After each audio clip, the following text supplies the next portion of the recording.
ಇನ್ನು ಈ ಸಿಎಂ ಪಟ್ಟಕ್ಕಾಗಿ ನಡೀತಿರುವಂತಹ ಜಟಾಪಟಿಯಲ್ಲಿ ಈಗ ಸ್ವಾಮೀಜಿ ವರ್ಸಸ್ ಸಚಿವರ ಮಧ್ಯೆ ಫೈಟ್ ಏರ್ಪಟ್ಟಿದೆ. ಸ್ವಾಮೀಜಿಗೆ ಮಠ ತ್ಯಾಗದ ಸವಾಲನ್ನ ಸಚಿವ ಕೆಎನ್ ರಾಜಣ್ಣ ಹಾಕಿದ್ರು. ಇನ್ನು ಸಚಿವ ಕೆಎನ್ ರಾಜಣ್ಣ ಸವಾಲನ್ನ ಈಗ ಸ್ವಾಮೀಜಿ ಸ್ವೀಕಾರ ಮಾಡಿದ್ದಾರೆ.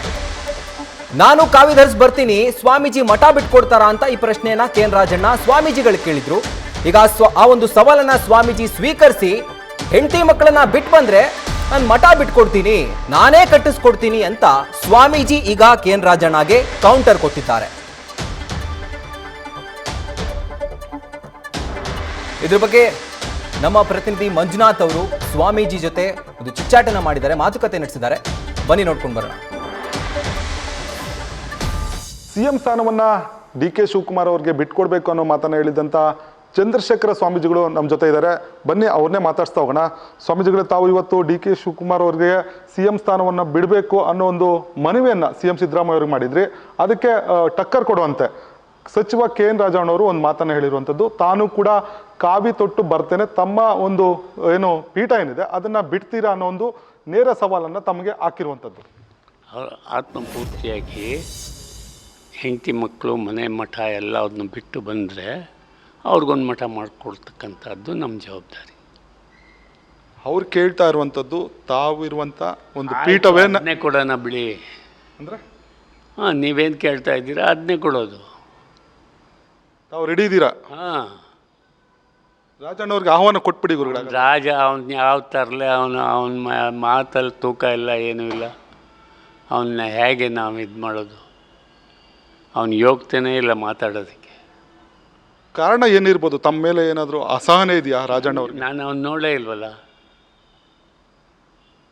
ಅವನು ನೋಡೇ ಇಲ್ಲ, ಅವನು ಯಾರು ಅಂತಲೂ ಗೊತ್ತಿಲ್ಲ.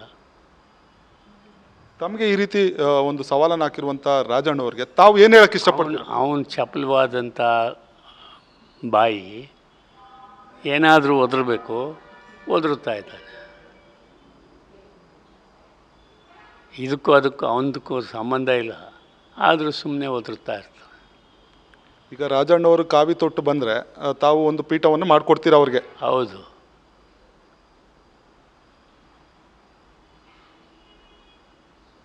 ಹತ್ತು ಎಕರೆ ಕಾವೇರಿ ಹೊಳೆ ದಡದಲ್ಲಿ.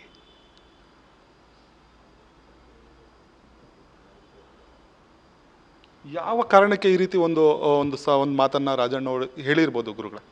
ಅವರು ಸಿದ್ದರಾಮಯ್ಯನವ್ರ ಮೇಲೆ ಪ್ರೀತಿ ಜಾಸ್ತಿ, ಆ ಪ್ರೀತಿಗೋಸ್ಕರ ಅವ್ರು ಆ ಥರ ಹೇಳಿರಬೇಕು. ಡಿ.ಕೆ. ಶಿವಕುಮಾರ್ ಅವರು ಒಕ್ಕಲಿಗ ಅನ್ನೋ ಕಾರಣಕ್ಕೆ ತಾವೇನಾದರೂ ಈ ರೀತಿಯ ಒಂದು ಹೇಳಿಕೆಯನ್ನು ಕೊಟ್ಟು? ಜಾತಿ ಅದು ಒಕ್ಕಲಿಗ ಅಂತ ಅಲ್ಲ. ಈಗ ಒಂದು ತೂಕವಾದ ಮನುಷ್ಯರು, ಈಗ ಸಿದ್ದರಾಮಯ್ಯ ಈ ಡಿ.ಕೆ. ಶಿವಕುಮಾರ್ ಇಬ್ಬರು ಜೊತೆಲಿದ್ದಾರೆ. ಈಗ ಡಿ.ಕೆ. ಶಿವಕುಮಾರ್ಗೆ ಒಂದು ಸಾರಿ ಸಿ ಎಮ್ ಅಧಿಕಾರ ಸಿಕ್ಕಿದ್ರೆ ಅವ್ರಿಗೂ ಸಂತೋಷ, ಎಲ್ಲರಿಗೂ ಸಂತೋಷ, ರಾಜ್ಯದ ಜನತೆಗೂ ಸಂತೋಷ ಆಗ್ತದೆ ಅನ್ನೋದು ನಮ್ಮದು ದೃಷ್ಟಿ. ಇವತ್ತು ಏನು ಮಾಜಿ ಪ್ರಧಾನಿಗಳು ಜೊತೆಗೆ ಕುಮಾರಸ್ವಾಮಿ ಅವರನ್ನು ಯಾಕೆ ಕಾರ್ಯಕ್ರಮಕ್ಕೆ ಆಹ್ವಾನಿಸಿಲ್ಲ ಅನ್ನೋದು ತಮ್ಮ ಗಮನಕ್ಕೆ ಏನಾದರೂ ಬಂದಿದೆಯಾ? ಇಲ್ಲ, ನಮಗೆ ಗೊತ್ತಿಲ್ಲ. ಅದು ಮನುಷ್ಯನ ಮನಸ್ಸು, ಅವ್ರವ್ರ ಮನಸ್ಸು ಏನೇನಿರುತ್ತೋ ಅದರಂತೆ ಮಾಡ್ತಾರೆ.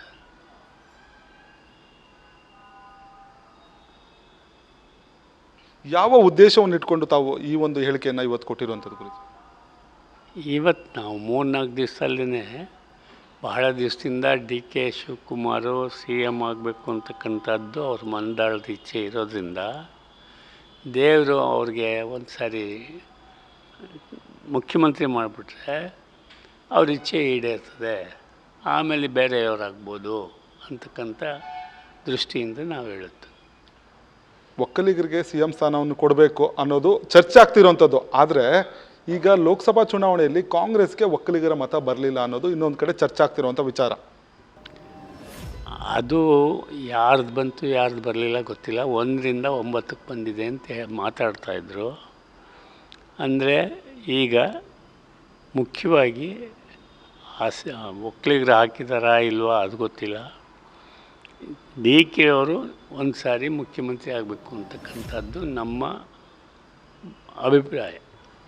ಒಂದು ವೇಳೆ ಸಿ ಎಂ ಸ್ಥಾನವನ್ನು ಡಿ.ಕೆ. ಶಿವಕುಮಾರ್ ಅವರಿಗೆ ಸಿ ಎಂ ಸಿದ್ದರಾಮಯ್ಯ ಅವರು ಬಿಟ್ಕೊಡದೇ ಇದ್ರೆ ತಮ್ಮ ಮುಂದಿನ ಹೋರಾಟಗಳು ಅಥವಾ ತಮ್ಮ ಮುಂದಿನ ನಡೆ ಯಾವ ರೀತಿ ಇರುತ್ತೆ ಅಂತ? ಹೋರಾಟ ಮಾಡೋದಿಲ್ಲ, ದೇವರಲ್ಲಿ ಪ್ರಾರ್ಥನೆ ಮಾಡ್ತೀವಿ.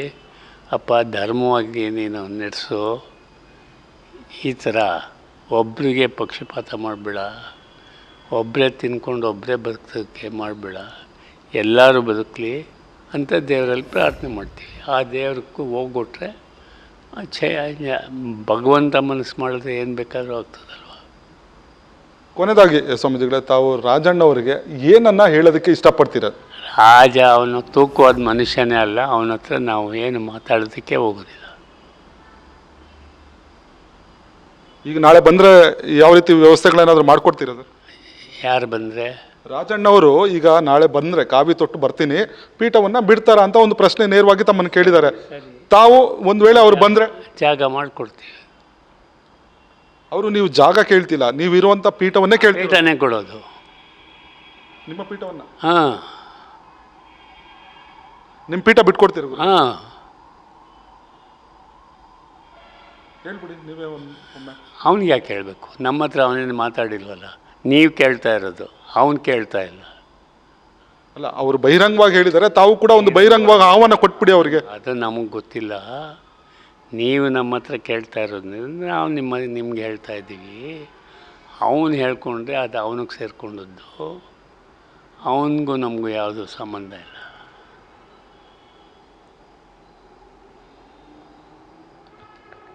ಇವಿಷ್ಟು ಚಂದ್ರಶೇಖರ ಸ್ವಾಮೀಜಿಗಳ ಮಾತಾಗಿರುವಂಥದ್ದು. ಒಂದು ವೇಳೆ KN ರಾಜಣ್ಣ ಕಾವಿ ತೊಟ್ಟು ಬಂದರೆ ಒಂದು ಪೀಠವನ್ನು, ಪ್ರತ್ಯೇಕ ಪೀಠವನ್ನೇ ಮಾಡಿಕೊಡ್ತೇವೆ ಅನ್ನೋ ಮಾತನ್ನು ಹೇಳಿರುವಂಥದ್ದು. ಆ ಮೂಲಕ ಏನು ಸ್ವಾಮೀಜಿಯವರು ಕೂಡ ರಾಜಣ್ಣ ಅವರಿಗೆ ಆಹ್ವಾನವನ್ನು ಕೊಟ್ಟಿದ್ದಾರೆ. ಅದು ಯಾವ ರೀತಿ ಮುಂದಿನ ದಿನಗಳಲ್ಲಿ ರಾಜಣ್ಣ ಅವರು ಇದನ್ನು ಸ್ಪೀಕರ್ ಮಾಡ್ತಾರೆ ಅನ್ನೋದು ನಿಜಕ್ಕೂ ಕೂಡ ಕಾದು ನೋಡಬೇಕಾಗಿರುವಂಥದ್ದು. ಕ್ಯಾಮ್ರಾ ಪರ್ಸನ್ ಮಧು ಜೊತೆ G Manjunath, news first, Bengaluru. News first ನಿರ್ಭೀತಿಯಿಂದ ನಿಮ್ಮ ಪರವಾಗಿ.